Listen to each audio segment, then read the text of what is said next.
সবাইকে স্বাগতম জানাচ্ছি আমাদের আজকের আলোচনায়। আমরা আজকে যে বিষয় নিয়ে আলোচনা করব সেটি হচ্ছে পাবলিক ফাইন্যান্স। তো ট্যাক্সেশনে যাওয়ার আগে আমরা মূলত এই পাবলিক ফাইন্যান্স নিয়ে একটু আলোচনা করব, যেহেতু এটা closely related with each other, এবং পাবলিক ফাইন্যান্স শুরু না করলে ট্যাক্সেশনে যাওয়া যাচ্ছে না। তো আমরা সেই জন্যই প্রথমে পাবলিক ফাইন্যান্স নিয়ে একটু কথা বলতে চাচ্ছি। তো পাবলিক ফাইন্যান্সের নিয়ে কথা বলার আগে প্রথমে আমরা একটু যদি দেখতে চাই যে একটা দেশের সরকার বা গভর্নমেন্ট তাকে কি কি ফাংশন করতে হয়, এটা দেখে আমরা পাবলিক ফাইন্যান্সের আলোচনায় যেতে চাচ্ছি। তো একটা দেশের সরকারকে মূলত দুই ধরনের ফাংশন পারফর্ম করতে হয়, দুইটা কাজ করতে হয়। একটাকে বলছি আমরা অব্লিগেটরি ফাংশন, যেটা বাধ্যতামূলক, আর আরেকটাকে বলছি আমরা অপশনাল ফাংশন, যেটা করলেও হয় না করলে হয়, এরকম একটা ব্যাপার।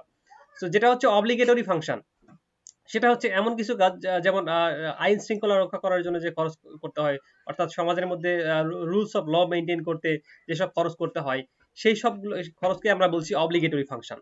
আর অপশনাল ফাংশন যেটা, সেটাকে বলছি যেমন রাস্তাঘাট তৈরি করা, ব্রিজ, কালভার্ট, এই সব ইনফ্রাস্ট্রাকচার যে ডেভেলপমেন্ট, এই যে খরচগুলো, এটাকে বলছি আমরা অপশনাল ফাংশন।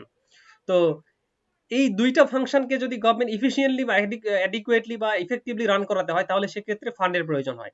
এবং সেই জায়গায় ফান্ড কোত্থেকে আসবে, কিভাবে আসবে, এই জায়গাটাই আসলে পাবলিক ফাইন্যান্সের একটা প্রয়োজনীয়তা চলে আসে, যার মাধ্যমে এই জায়গায় ফাইন্যান্সিংটা করা হবে আসলে।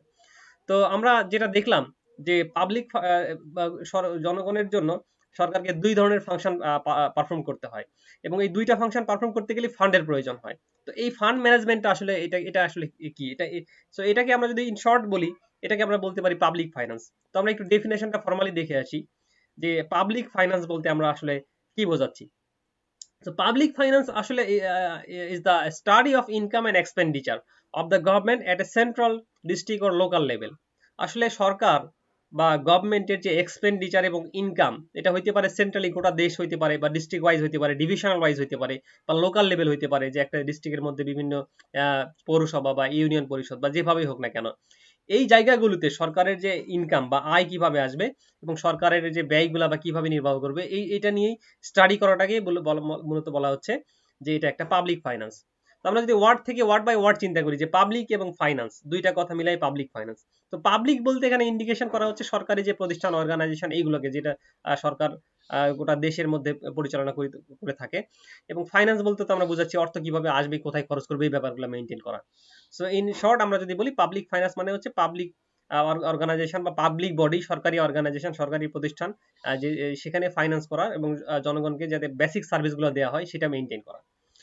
তো এখানে যদি আমরা বলি যে গভর্নমেন্টের কিছু আসলে এই পাবলিক ফাইন্যান্সের প্রয়োজনীয়তাটা কেন, আসলে কেন দরকার, কারণ কিছু কিছু ফাংশন আছে, এটাকে আমরা বলতে পারি কালেকটিভ ফাংশন, যেটা আসলে একার পক্ষে মানুষের করা সম্ভব না। আমি অসুস্থ হইলাম, যে আমার জন্য আমি একটা হাসপাতাল বানাবো, আমার কাপড়ের দরকার আমি একটা ইন্ডাস্ট্রি তৈরি করব, বা আমার ওষুধের দরকার আমি একাই মেডিসিন তৈরি করতে পারবো, এরকম আসলে ইন্ডিভিজুয়ালি সবকিছু সম্ভব না। আমার একটা যাওয়া আসার প্রয়োজন, সো আমি একা একা আমার জন্য একটা রাস্তা তৈরি করব, আমি একটা আহ, নদী পার করার জন্য আমি নিজের জন্য একটা সেতু বানাবো, এইসব আসলে সম্ভব না। এটাকে বলা হচ্ছে কালেকটিভ ওয়ার্ক, এটা একার পক্ষে মানুষের সম্ভব না। এই কিছু কালেকটিভ ওয়ার্ক থাকে, যেটা আহ, কিছু কালেকটিভ বেনিফিট থাকে, কিছু কালেকটিভ প্রোডাক্ট সার্ভিস থাকে, যেটা আসলে একার পক্ষে সম্ভব না। সেই জায়গায় গভর্নমেন্টের প্রয়োজন আছে, এবং গভর্নমেন্টকে মানুষজন বিভিন্নভাবে টাকা দিয়ে থাকে, গভর্নমেন্ট সেটাকে অ্যাকুমুলেট করে এই খরচগুলা কালেকটিভলি করে থাকে। তো এই জায়গায় আসলে পাবলিক ফাইন্যান্সের নিডটা চলে আসে। আচ্ছা, এরপরে যেটা আসছে পাবলিক ফাইন্যান্সের আরো ডেফিনেশন আছে। এখানে বলছে যে ইনকাম এবং এক্সপেন্ডিচার তো আমরা দেখলাম। এরপরে যে ডেফিনেশনটা আসছে সেটা হচ্ছে যে how government all level, national, division, local, provide public with desire service. মানুষজন যে সার্ভিসটা চায়, সেই সার্ভিসটা কিভাবে সরকার দিচ্ছে, and how they secure financial resource to pay this service. মানুষ যে অ্যাজ এ হিউম্যান বিংস, মানুষের কিছু নিড আছে, কিছু ডিজায়ার আছে, যেটা মানুষ এক্সপেক্ট করে ফ্রম দ্য গভর্নমেন্ট। সেই নিডগুলো গভর্নমেন্ট কিভাবে দিচ্ছে, এবং সেই নিড বা সার্ভিসটা দিতে যে ফান্ডের প্রয়োজন, সেই ফান্ডটা গভর্নমেন্ট কোত্থেকে নিয়ে আসছে, মূলত এটাইকেই বলছি আমরা পাবলিক ফাইন্যান্স। আচ্ছা, এখন এখানে হলো যে ফিনলে সিরাজ উনি লিখছেন যে সায়েন্স অফ পাবলিক ফাইন্যান্স নামে একটা বই উনি লিখছেন, এবং ওই বইতে উনি পাবলিক ফাইন্যান্সের ডেফিনেশন এভাবে দিচ্ছেন যে public finance is the study of principles underlying the spending and raising of fund by public authority. So public authority কিভাবে ফান্ড রেইজ করে এবং কিভাবে ফান্ডটাকে খরচ করে থাকে, স্পেন্ড করে থাকে, সেইটাকেই আমরা বলছি public finance. So it is a definition given by Finlay Shiraz উনি একজন famous writer of public finance. তার ডেফিনেশনটা আমরা দেখলাম যে উনি যে মূল কথাটা বলতে চাচ্ছেন যে কিভাবে ফান্ড রেইজ করা হয় এবং কিভাবে খরচ করা হয় হ্যাঁ, পাবলিক অথরিটির দ্বারা। অর্থাৎ পাবলিক অথরিটি মানে গভর্নমেন্ট অর্গানাইজেশন বা গভর্নমেন্ট যে ইনস্টিটিউশন, এটা হইতে পারে সিটি কর্পোরেশন, হইতে পারে ইউনিয়ন পরিষদ, হইতে পারে অন্যান্য সরকারি যে প্রতিষ্ঠান, সবগুলোকে আমরা বলছি সব পাবলিক অথরিটি কিভাবে ফান্ড রেইজ করে, কিভাবে এটাকে ইউটিলাইজ করে। সো এটাকে আমরা বলছি পাবলিক ফাইন্যান্স। এরপরে যেটা আমরা দেখব সেটা হচ্ছে যে পাবলিক ফাইন্যান্সের আসলে অবজেক্টিভটা কি বা ইম্পর্টেন্সটা কোথায়, এটা কেন দরকার। তো আমরা যদি প্রথম যেটা দেখি যে protect aggregate fiscal sustainability. So একটা ফিসকাল সাস্টেইনেবিলিটির একটা প্রয়োজন আছে, সেইটাকে প্রোটেক্ট করা, এটাকে প্রোটেক্ট করা। অর্থাৎ আমাদের মানিটারি পলিসি বা আমরা বাজেটিং বা এমন ভাবে কোনো কিছু যেন খরচ না করি যাতে আমরা অনেক ঋণের মধ্যে পড়ে যাই। সো এই জায়গাটাকে এনশিওর করা, একটা সরকার যেন অনেক বড় ধরনের ঋণের মধ্যে পড়ে না যায়। সো এটাকে আমরা বলছি অ্যাগ্রিগেট ফিসকাল সাস্টেইনেবিলিটি। এরপরে যে প্রয়োজনীয়তা আছে সেটা হচ্ছে যে resource allocate resource to the priorities. So priority অনুযায়ী রিসোর্সটাকে অ্যালোকেট করা, এটা হচ্ছে পাবলিক ফাইন্যান্সের একটা অবজেক্টিভ। সো এখন আমার রিসোর্সটাকে আমি কোথায় অ্যালোকেট করব, এটা এটা আসলে ডিপেন্ড করে। যেমন কোনো কোনো দেশের সরকারের যে রিসোর্স বা যে সম্পদ আছে সেটা তারা খরচ করতে চাচ্ছে হয়তো শিক্ষা ক্ষেত্রে, বা হয়তো ইনফ্রাস্ট্রাকচার ডেভেলপমেন্টে, বা হলো যে হয়তো কোনো কোনো দেশে চাচ্ছে যে আমরা হেলথ বা চিকিৎসা ক্ষেত্রে আমরা উন্নত হতে চাচ্ছি। সো এটা এটা ডিপেন্ডস। কোনো কোনো দেশে হয়তো চাচ্ছে যে শুধু আমরা ইনফ্রাস্ট্রাকচার ডেভেলপমেন্টে যাচ্ছি, আমরা এডুকেশনে এতটা বিনিয়োগ করব না।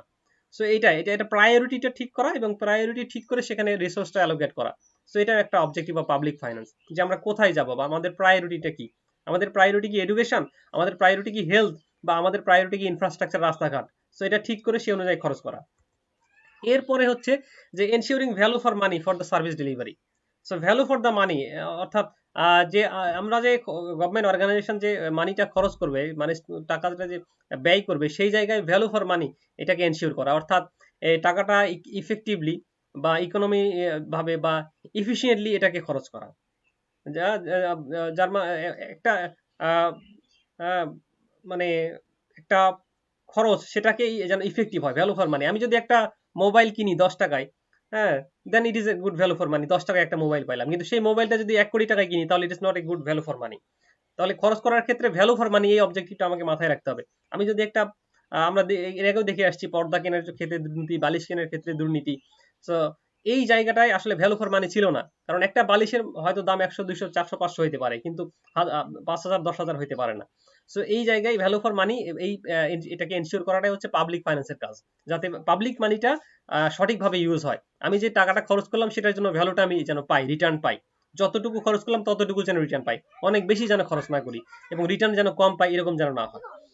এরপরে যেটা আছে সেটা হচ্ছে ট্রান্সপারেন্সি এন্ড অ্যাকাউন্টেবিলিটি। গভর্নমেন্ট যে খরচগুলাই করবে না কেন সেখানে ট্রান্সপারেন্সি বা স্বচ্ছতা থাকতে হবে। তারা দরজা বন্ধ করে সবাই সব মিনিস্টার একসঙ্গে বসে নিজের মতো করে সিদ্ধান্ত নিবে, নিজের ভালোর জন্য সিদ্ধান্ত নেবে তা না। এবং তারা যেই অ্যাকশন নেক না কেন, যেই কাজই করুক না কেন, যেই সিদ্ধান্তই নেক না কেন, সে যত বড়ই লোয়ার লেভেল থেকে আপার লেভেল যে লেভেলেই হোক না কেন, তাদেরকে অ্যাকাউন্টেবল থাকতে হবে, তাদের কাজের জন্য তাদেরকে রেসপন্সিবল থাকতে হবে, যে হ্যাঁ এটা আমি করেছি, এটা আমার ভুল হয়েছে, বা এটা আমি করি, এটা আমার এভাবে করা উচিত ছিল। সো এই অ্যাকাউন্টেবিলিটিটা মেনটেন করা, এটাই হচ্ছে পাবলিক ফাইন্যান্সের একটা অবজেক্টিভ বা ইম্পর্টেন্স আমরা বলতে পারি। এরপরে বলছি আমরা রেগুলেটিং কনজাম্পশন হ্যাবিট। তো কি আমাদের কনজাম্পশন হ্যাবিটটাকে রেগুলেট করা হয় পাবলিক ফাইন্যান্সের মাধ্যমে। ফর এক্সাম্পল আমরা কোনো কোনো দেশে চাচ্ছে যে আমাদের দেশে যেমন অ্যালকোহল বা মদ খাওয়াটা লিগাল না, সুতরাং এইখানে আসলে সব জায়গায় এটাকে অ্যালাউ করা হচ্ছে না, গভর্নমেন্ট অ্যালাউ করছে না। যদি অ্যালাউ করা হয়তো হয়তো জেলায় জেলায় এটার একটা আউটলেট থাকতো, কিন্তু এটা আমরা চাচ্ছি যে আমরা এটাকে অ্যালাউ করবো না। বা আমরা বিড়ি সিগারেটের কথা বলি, যেমন বিড়ি সিগারেট অনেক দেশ চাচ্ছে যে আমাদের দেশে মানুষজন বিড়ি সিগারেট কনজিউম না করুক। যেমন আমাদের দেশে গোটা বিশ্বের মধ্যে one of the largest alcohol, sorry, এই যে স্মোকার বা টোবাকো প্রোডাক্ট ইউজারদের দিক থেকে আমাদের দেশ one of the largest country. 43% of the adult people are use to the alcohol, এই বিড়ি সিগারেট যেটাকে আমরা বলছি, বা স্মোকিং এর সঙ্গে জড়িত 43% মানুষ, যেটা অ্যাডাল্ট পিপল। সো এটা একটা হিউজ পার্সেন্টেজ। সো আমরা যদি গভর্নমেন্ট যদি মনে করে যে আমরা পাবলিক ফাইন্যান্সের বা পাবলিক পলিসির মাধ্যমে এটাকে রেগুলেট করবো, তাহলে সেক্ষেত্রে ট্যাক্স আরো বাড়াই দিতে পারে, অনেক ট্যাক্স বাড়াই দিতে পারে, যাতে প্রাইসটা অনেক হাই হয়ে যায় এবং এটা মানুষজনের হলো যে কেনা ক্রয় ক্ষমতার বাইরে চলে যায়, এরকম করতে পারে। বিভিন্ন দেশের এখনো আমরা যদি তুলনা করে দেখি, আমাদের দেশের বিড়ি সিগারেটের যে প্রাইসটা অন্যান্য দেশের থেকে অনেক কম, অর্থাৎ এখানে অনেক ট্যাক্স বাড়ানোর সুযোগ আছে। সো এইভাবে আমরা কনজাম্পশন হ্যাবিটটাকে রেগুলেট করতে পারি। এরপরে পাবলিক ফাইন্যান্সের মাধ্যমে আরেকটা করা যেতে পারে, সেটা হচ্ছে ইনইকুয়ালিটিকে রিডিউস করা। অর্থাৎ যারা ধনী বা যারা অনেক টাকা পয়সা আছে তাদের অনেক ট্যাক্স দিতে হয় ইনকামের উপরে, সেই ট্যাক্সটা বা ইনকামের উপর যে তাদেরকে ট্যাক্সটা গভর্নমেন্টকে দিতে হচ্ছে, তার মাধ্যমে তাদের সম্পদটা কমে যাচ্ছে, সেই সম্পদটা আবার গরিবের মধ্যে খরচ করা হচ্ছে। এইভাবে ইনইকুয়ালিটিটা রিডিউস করার জন্য এটাও একটা হলো যে পাবলিক ফাইন্যান্সের একটা ওয়ে বা একটা পদ্ধতি আমরা বলতে পারি, এটা ফলো করা হয়। এরপরে যেটা হয় সেটা হচ্ছে মেইনটেনিং ব্যালেন্স অফ ট্রেড। অনেক সময় আমরা দেখে থাকি যে একটা দেশের সঙ্গে আমাদের, যেমন চাইনিজের সঙ্গে বা চায়নার সঙ্গে যেটা আমরা বলছি, তাদের সঙ্গে আমাদের ইম্পোর্ট আমরা অনেক বেশি ইম্পোর্ট করে থাকি, কিন্তু সেই অনুযায়ী আমরা এক্সপোর্ট করতে পারি না। তো সেখান থেকে অনেক প্রোডাক্ট আসছে, তার মানে আমাকে অনেক পেমেন্ট করতে হবে তাদেরকে। হয়তো আমরা পেমেন্ট করছি 100 কোটি, আমরা এক্সপোর্ট করে দিচ্ছি বা আমাদের কাছে আসছে হয়তো হয়তো বা 5 কোটি, মানে জাস্ট একটা রেশিও বোঝানোর জন্য বলছি। সো এই জায়গাটায় যাতে আমরা আমরা যেন ঘাটতির মধ্যে না পড়ি, ব্যালেন্স অফ ট্রেডটা যেন এই যে এটা যেন ব্যালেন্স থাকে, ইমব্যালেন্স না হয়ে যায়, অর্থাৎ ইম্পোর্ট এক্সপোর্ট যেন সমান থাকে, এই জন্য আমরা কি করতে পারি, পাবলিক ফাইন্যান্সের একটা বা পাবলিক পলিসি নিতে পারি, যে আমরা সেই দেশের প্রোডাক্টের উপর অনেক হিউজ ট্যাক্স দিব বা ট্যারিফ বা অন্যান্য কিছু আমরা আরোপ করবো, যার মাধ্যমে সেই দেশের প্রোডাক্ট আমাদের দেশে যেন কম আসে, বা আসলেও যেন অনেক প্রাইস হাই হয়ে যায়, মানুষ যেন ডিসকারেজড হয়ে যায়, যাতে ওই দেশ থেকে আর প্রোডাক্ট আমরা আনবো না। আমাদের দেশের প্রোডাক্টে আমরা সাবসিডি দিতে পারি, দিয়ে ওই দেশে পাঠিয়ে দিতে পারি, যাতে এই যে ব্যালেন্স অফ ট্রেড এটা এটা এটা ব্যালেন্স পজিশনে থাকে। এরপরে যেটা আসছে সেটা হচ্ছে লোকাল ইন্ডাস্ট্রিকে প্রোটেক্ট করা। তো লোকাল ইন্ডাস্ট্রি হলো যে অনেক সময় কম্পিটিশনে যে যারা থাকে বা যারা এই অলরেডি এস্টাবলিশড ইন্ডাস্ট্রি, তাদের সঙ্গে লোকাল ইন্ডাস্ট্রি পেরে ওঠে না। তো এই ক্ষেত্রে অনেক সময় সাবসিডি দিতে হয়। অনেক সময় হলো যে যেমন আমাদের দেশে হলো যে রহিম আফরোজ ব্যাটারি ফর এক্সাম্পল, আমরা যদি চাইতাম যে এই ব্যাটারিটাই শুধু আমাদের দেশে থাক, বাইরের ব্যাটারিকে আমরা ডিসকারেজ করবো, তাহলে অনেক হয়তো বাইরের যে ব্যাটারিটা আমরা ইম্পোর্ট করে আনি সেটাতে আমরা ট্যাক্স আরোপ করবো। হাই ট্যাক্স যদি আরোপ করি বা ট্যারিফ দেই বা ইম্পোর্ট ডিউটি বা এইভাবে কোনোভাবে যদি আমরা ট্যাক্স দিয়ে ওটাকে প্রাইসটা মোটামুটি লেভেল বা বাড়াই দিতে পারি, তাহলে সেক্ষেত্রে আমাদের যে ব্যাটারি রহিম আফরোজ সেটা সেটা আমাদের দেশে ভালো কম্পিটিশনে থাকতে পারবে, বা অনলি ওয়ান, বা আমাদের দেশের প্রোডাক্ট দেশে আমরা ইউজ করতে পারবো। সো এইভাবে আমরা আমাদের লোকাল ইন্ডাস্ট্রিকে প্রোটেক্ট করতে পারি। সো এটাও একটা পাবলিক ফাইন্যান্সের অবজেক্টিভ বা ইম্পর্টেন্স। তো এইখানে যেটা আমরা বলছিলাম যে এই জায়গাটায় যে অ্যাগ্রিগেট ফিসকাল সাস্টেইনেবিলিটি, যাতে আমাদের এই লোন ঋণটা যাতে কম থাকে, এই জায়গাটায় আবার হচ্ছে যে এই allocating resource to the priority, এই জায়গার মধ্যে একটা আছে যে কনফ্লিক্টিং একটা ব্যাপার আছে, যে আমি রিসোর্সটা আসলে এটা এটা প্রায়োরিটি ঠিক করাটা অনেক ডিফিকাল্ট, কারণ এটা কান্ট্রি টু কান্ট্রি ভ্যারি করে, আমাদের প্রায়োরিটি কি এটা এটা আসলে এটা ঠিক করাটা অনেক ডিফিকাল্ট। সুতরাং এটা যে ভালো কোনটা মন্দ, এটা আসলে যে এই দেশের প্রায়োরিটিটা ঠিক আছে বা এই দেশের এই প্রায়োরিটিটা ঠিক নাই, সো এইটা বোঝা আসলে অনেক মুশকিল হয়ে যায়। এবং ট্রান্সপারেন্সি এবং অ্যাকাউন্টেবিলিটি, এইটা যদি আমরা মেনটেন করতে যাই, তাহলে এটা মানে এটা অনেক অনেক ডিফিকাল্ট একটা দেশের মধ্যে ট্রান্সপারেন্সি এবং অ্যাকাউন্টেবিলিটি মেনটেন করা। কারণ যারা এই পাবলিক ফাইন্যান্স বা পাবলিক মানি নিয়ে ডিল করে, সেখানে আসলে মানুষের মেজরিটি অফ দ্য কান্ট্রিতে মানুষের প্রশ্ন করার বা এই জানতে চাওয়ার অধিকারটা নাই, যে এটা কিভাবে হইলো, কেন হইলো, এটা কেন করা হইলো, বা এরকম ব্যাপারটা থাকে না আসলে। সুতরাং এই জায়গাটা একটু প্রবলেম আমাদের আমরা ফেস করে থাকি। তো যেটা আমরা দেখলাম যে অবজেক্টিভ বা ইম্পর্টেন্স অফ পাবলিক ফাইন্যান্স, যেটা আমরা দেখলাম, এই কয়েকটা পয়েন্ট এখানে আমরা দেখতে পারি। তো এখানে পাবলিক ফাইন্যান্সের যদি কনসেপ্টটা আমরা বলি, মূলত পাবলিক ফাইন্যান্সের তিনটা পার্টে আমরা আলোচনা করতে পারি। একটা হলো পাবলিক এক্সপেন্ডিচার, অর্থাৎ wages, salary, subsidiary, electricity, telecom, human capital, রাস্তাঘাট, এইরকম যে বিভিন্ন ব্রিজ, কালভার্ট, ফ্লাইওভার, এই জায়গায় খরচগুলো, এটাকে বলছি আমরা পাবলিক এক্সপেন্ডিচার। এটা একটা পাবলিক ফাইন্যান্সের একটা পার্ট। এরপরে যেটা হচ্ছে এই খরচগুলো করতে গেলে তো অবশ্যই টাকা লাগবে, সেটা হচ্ছে public revenue, different sources of government revenue. এরপরে যেটা আসছে সেটা হচ্ছে পাবলিক ডেট বা পাবলিকের ঋণ। অর্থাৎ এই অনেক সময় এই এক্সপেন্ডিচার বা খরচগুলোকে পাবলিক রেভিনিউ দিয়ে মিট আপ করা যায় না, হয়তো খরচ 100 কোটি, আমাদের আয় হচ্ছে 99 কোটি, তাহলে সেক্ষেত্রে 1 কোটি টাকা আমরা কোথেকে আনবো, সেই জায়গায় আমরা ঋণ নিয়ে থাকি। সো এটাকে আমরা বলছি পাবলিক ডেট। এবং এই হ্যাঁ, সো এই তিনটা পার্টে আমরা আলোচনা করতে পারি। তো প্রথমেই যেটা আমরা আলোচনা করব মূলত পাবলিক রেভিনিউ দিয়ে আমরা শুরু করি। সো পাবলিক রেভিনিউ দিয়ে আমরা যদি আলোচনা শুরু করে দিই, সোর্সেস অফ পাবলিক রেভিনিউ যদি আমরা দেখি, যে পাবলিক রেভিনিউ এর সোর্স হচ্ছে মেইনলি দুইটা, একটা হচ্ছে ট্যাক্স রেভিনিউ আর আরেকটা হচ্ছে নন ট্যাক্স রেভিনিউ। সো একটা হচ্ছে ট্যাক্স রেভিনিউ বা মানুষের যে টাকা আসবে দুই জায়গা থেকে, একটা ট্যাক্স রেভিনিউ, একটা হচ্ছে নন ট্যাক্স রেভিনিউ। তো আমরা যদি ট্যাক্স রেভিনিউর কথা দেখি, ট্যাক্স রেভিনিউর কথা যদি দেখি যে tax is a compulsory payment, tax is a compulsory payment to the government without expanding any direct benefit or return. So সরকারের কাছে আমরা যে এই এই ট্যাক্সটাকে বলছি আমরা কম্পালসারি পেমেন্ট, আমাকে দিতেই হবে, না দিলে আসলে এটা আইনকে অমান্য করা হবে। আমার যদি ইনকাম থাকে তাহলে ট্যাক্স দিতেই হবে, এবং এটা এটা কম্পালসারি, এখানে কোনো সুযোগ নাই যে আমি দিব না, আমি সরকার দলের লোক আমি ট্যাক্স দিব না, আমি বিরোধী দলের লোক আমাকে ট্যাক্স বেশি দিতে হবে, এরকম কোনো কিছু নাই। সবাইকে দিতে হবে যাদের ইনকাম আছে, যদি না দেই তাহলে এটা হলো ইলিগাল হবে।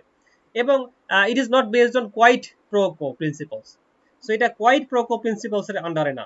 অর্থাৎ আমি ট্যাক্স দিলাম এই জন্য আমি রাস্তাঘাট আমার বাড়ির সামনে সুন্দর হবে এটা আমি আশা করতে পারি না, বা আমি ট্যাক্স দিলাম হাসপাতালে গেলে আমাকে ভালো চিকিৎসা দেওয়া হবে এটাও আশা করতে পারি না।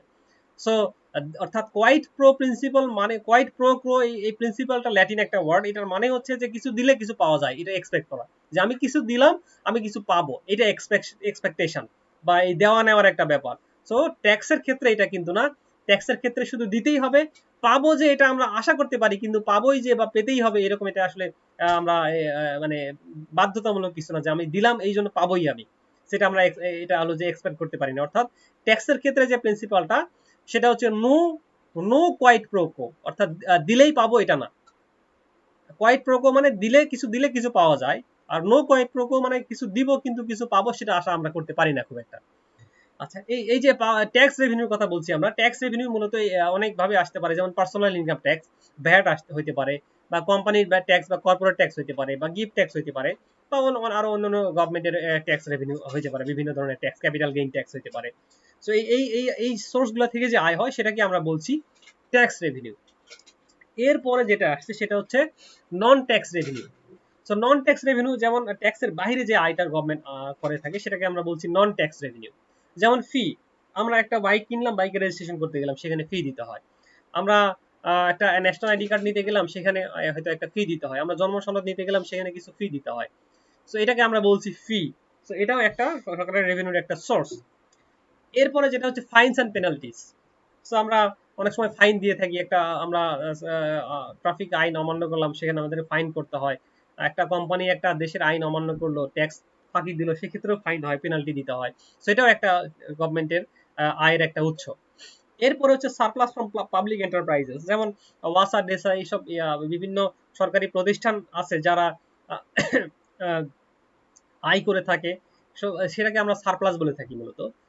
পাবলিক যে এন্টারপ্রাইজ, সরকারি যে প্রতিষ্ঠান, সেটার যে আয়টা হয়, যেমন হলো যে সে ফর এক্সাম্পল ওয়াসা, তো ওয়াসা যদি কোনো আয় করে থাকে তাহলে সেটাকে আমরা বলি সারপ্লাস। সো এই সারপ্লাস থেকে টাকাটাও গভর্নমেন্টের কাছে চলে যায়, এটাও একটা গভর্নমেন্টের আয়ের একটা উৎস। এরপরে যেটা বলছি গ্রান্টস অ্যান্ড গিফট, অনেক সময় আহ, বিভিন্ন দেশ থেকে বিভিন্ন গ্রান্টস দেওয়া হয়, বিভিন্ন উপহার দেওয়া হয়। সো এটাও একটা আয়ের একটা বড় উৎস। এরপরে যেটা আসছে ফরফিচার, অনেক সময় বাজেয়াপ্ত করা হয়, যে অমুকের সম্পত্তি বাজেয়াপ্ত করা হলো, বা এমন কোনো ব্যক্তি আছে তিনি মারা গেলেন, তার কোনো উত্তরাধিকার নাই। সো এইরকম ক্ষেত্রেও সরকার সেই সম্পত্তিটা নিয়ে নেয় বা নিয়ে নিতে পারে। সো এটাও একটা আয়ের একটা উৎস। এরপর নন ট্যাক্স বা ট্যাক্সের বাইরে যেটা আয়ের উৎস সেটা হচ্ছে স্পেশাল অ্যাসেসমেন্ট বা বেটারমেন্ট লেভি। অর্থাৎ কোনো একটা জায়গায় সে ফর এক্সাম্পল কোনো রাস্তাঘাট ছিল না, তো সেখানে একটা রাস্তাঘাট সরকার করে দিল, দেওয়ার ফলে সেখানে পাশের যে জমি, পাশের যে বিল্ডিং, পাশের যে জায়গাটা, সেটার একটা ভ্যালু বেড়ে গেল রাস্তা হওয়ার কারণে। তো এই জায়গায় যে একটা তাদের বেটারমেন্ট হইলো বা তাদের একটা ইমপ্রুভমেন্ট হইলো, সেই জায়গায় সরকার ইচ্ছা করলে এটার উপর একটা ট্যাক্স আরোপ করতে, এটার জন্য একটা ট্যাক্স তো না, এটার জন্য একটা ফি বা একটা চার্জ করতে পারে, যে তোমাদের এত ভালো হইলো, রাস্তা তৈরি করে দেওয়া হলে জমি তোমার দাম বেড়ে গেল, তো এই জায়গায় একটা তোমরা আমাকে আমাদের একটা ফি দাও, একটা সার্টেন পার্সেন্টেজ এটা হলো যে গভর্নমেন্টকে দাও। এটাকে আমরা বলছি বেটারমেন্ট লেভি। এরপর যেটা বলছি যে ডেফিসিট ফাইন্যান্সিং, সব শেষেও যদি সরকার টাকা কোনো ট্যাক্স রেভিনিউ বা এই যে নন ট্যাক্স রেভিনিউর যে সোর্সগুলো ছিল এই জায়গা থেকেও যদি টাকা এনে মিট আপ না করতে পারে, সেক্ষেত্রে সরকার বিভিন্ন জায়গা থেকে ঋণ নিতে পারে। সো এটাকে আমরা বলছি ডেফিসিট ফাইন্যান্সিং।